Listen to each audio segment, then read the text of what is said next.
Hi hello ವೀಕ್ಷಕರೇ, ಮುಂದಿನ ವಾರದ ಕ್ಯಾಪ್ಟನ್ ಆಗಿ ಕಾವ್ಯ ಅವರು ಆಯ್ಕೆಯಾಗಿದ್ದಾರೆ. ಕಾವ್ಯ ಅವರ ಕ್ಯಾಪ್ಟನ್ಸಿಯಲ್ಲಿ ಗಿಲ್ಲಿ ಅವರು ಮೊದಲನೇ ಚಟುವಟಿಕೆ ಗೆದ್ದಿದ್ದಾರೆ. ಈ ಚಟುವಟಿಕೆ ಯಾವ ರೀತಿ ಇತ್ತು ಮತ್ತು ಗಿಲ್ಲಿ ಅವರು ಯಾವ ರೀತಿ ಗೆದ್ದಿದ್ದಾರೆ ಎಂದು ಈ ವಿಡಿಯೋದಲ್ಲಿ ತಿಳಿಸ್ಕೊಡ್ತೇನೆ. ನೀವಿನ್ನು ಮೊದಲ ಬಾರಿಗೆ ನಮ್ಮ ಚಾನಲ್ ಅನ್ನು ನೋಡ್ತಿದ್ದರೆ ನಮ್ಮ ಚಾನಲ್ ಅನ್ನು ಸಬ್ಸ್ಕ್ರೈಬ್ ಮಾಡಿ ಮತ್ತು ವಿಡಿಯೋ ಇಷ್ಟವಾದರೆ ಒಂದು ಲೈಕ್ ಕೊಡಿ. ವೀಕ್ಷಕರೇ, ಮೊದಲಿಗೆ ನಾವು ಈ ಚಟುವಟಿಕೆ ಹೆಸರು ನೋಡುವುದಾದ್ರೆ ಆಲ್ಪನ್ ಲಿಬೆ ಚಾಕ್ಲೇಟ್ ಚಟುವಟಿಕೆ ಆಗಿದೆ. ಈ ಚಟುವಟಿಕೆ ಯಾವ ರೀತಿ ಇತ್ತೆಂದು ನೋಡುವುದಾದರೆ ಇದು ಬಿಗ್ ಬಾಸ್ ಅವರ ಅಡ್ವರ್ಟೈಸ್ಮೆಂಟ್ ಚಟುವಟಿಕೆ ಆಗಿದೆ.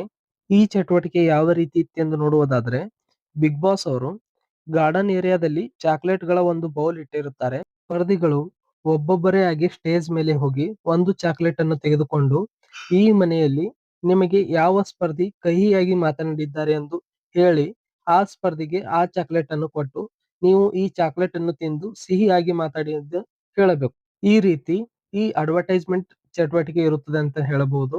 ನಿಮಗೆ ಬಿಗ್ ಬಾಸ್ ಮನೆಯಲ್ಲಿ ಯಾವ ಸ್ಪರ್ಧಿ ಕಹಿಯಾಗಿ ಮಾತನಾಡಿದ್ದಾರೆ ಆ ಸ್ಪರ್ಧಿಗೆ ಚಾಕ್ಲೇಟ್ ಕೊಟ್ಟು ಸಿಹಿಯಾಗಿ ಮಾತನಾಡಬೇಕು ಎಂದು ಹೇಳಿರುತ್ತಾರೆ. ಈಗ ನಾವು ಯಾವ ಸ್ಪರ್ಧಿ ಯಾರಿಗೆ ಚಾಕ್ಲೇಟ್ ಕೊಟ್ಟು ನೀವು ನನ್ನ ಮನಸ್ಸಿಗೆ ನೋವು ಆಗುವ ಹಾಗೆ ಮಾತನಾಡಿದ್ದೀರಿ, ಈ ಚಾಕ್ಲೇಟ್ ಅನ್ನು ತಿಂದು ಸಿಹಿಯಾಗಿ ಮಾತನಾಡಿ ಎಂದು ಹೇಳಿದ್ದಾರೆ ಎಂದು ನೋಡುವುದಾದ್ರೆ ಇದು ಫನ್ನಿ ಟಾಸ್ಕ್ ಆಗಿದೆ. ಮೊದಲು ಮಾಡುವವರು ಬಂದು ಗಿಲ್ಲಿಯನ್ನು ಆಯ್ಕೆ ಮಾಡಿ ಗಿಲ್ಲಿಗೆ ಚಾಕ್ಲೇಟ್ ಕೊಟ್ಟು ಈಗ ನೀನು ಸಿಹಿಯಾಗಿ ಮಾತನಾಡಿ ಎಂದು ಹೇಳುತ್ತಾರೆ. ನಂತರ ಕಾವ್ಯ ಅವರು ಗಿಲ್ಲಿ ಅವರಿಗೆ ಚೂಸ್ ಮಾಡುತ್ತಾರೆ. ತದನಂತರ ರಘು ಅವರು ಚೈತ್ರಾ ಅವರನ್ನು ಚೂಸ್ ಮಾಡುತ್ತಾರೆ. ನಂತರ ಗಿಲ್ಲಿ ಅವರು ಮತ್ತೆ ಕಾವ್ಯ ಅವರನ್ನೇ ಚೂಸ್ ಮಾಡುತ್ತಾರೆ. ನಂತರ ಅಶ್ವಿನಿ ಗೌಡ ಅವರು ರಘು ಅವರನ್ನು ಚೂಸ್ ಮಾಡಿ ಚಾಕ್ಲೇಟ್ ತಿಂದಿ ಸಿಹಿಯಾಗಿ ಮಾತನಾಡಿ ಅಂತ ಹೇಳಿರುತ್ತಾರೆ. ಮತ್ತು ಸೂರಜ್ ಅವರು ರಾಶಿಕಾ ಅವರನ್ನು ಆಯ್ಕೆ ಮಾಡುತ್ತಾರೆ. ಧನುಷ್ ಅವರು ಸ್ಪಂದನ ಅವರನ್ನು ಆಯ್ಕೆ ಮಾಡುತ್ತಾರೆ. ರಾಶಿಕಾ ಅವರು ಮತ್ತೆ ಸೂರಜ್ ಅವರನ್ನೇ ಆಯ್ಕೆ ಮಾಡುತ್ತಾರೆ. ಇನ್ನು ಸ್ಪಂದನ ಅವರು ಕಾವ್ಯ ಅವರನ್ನು ಆಯ್ಕೆ ಮಾಡುತ್ತಾರೆ ಮತ್ತು ಚೈತ್ರಾ ಅವರು ಅಶ್ವಿನಿ ಗೌಡ ಅವರನ್ನು ಆಯ್ಕೆ ಮಾಡುತ್ತಾರೆ. ಆಯ್ಕೆ ಮಾಡಿ ತಮಗೆ ಅನಿಸಿದ ಕಹಿ ಘಟನೆಯನ್ನು ಹೇಳಬೇಕು. ನಂತರ ಚಾಕ್ಲೇಟ್ ಕೊಟ್ಟು ಸಿಹಿ ಮಾತನಾಡಿ ಎಂದು ಹೇಳಬೇಕು. ಈ ರೀತಿ ಟಾಸ್ಕ್ ಇರುತ್ತದೆ. ರಜತ್ ಅವರು ಯಾರಿಗೆ ಆಯ್ಕೆ ಮಾಡಿದ್ದಾರೆ ಅಂತ ಗೊತ್ತಾಗಿಲ್ಲ.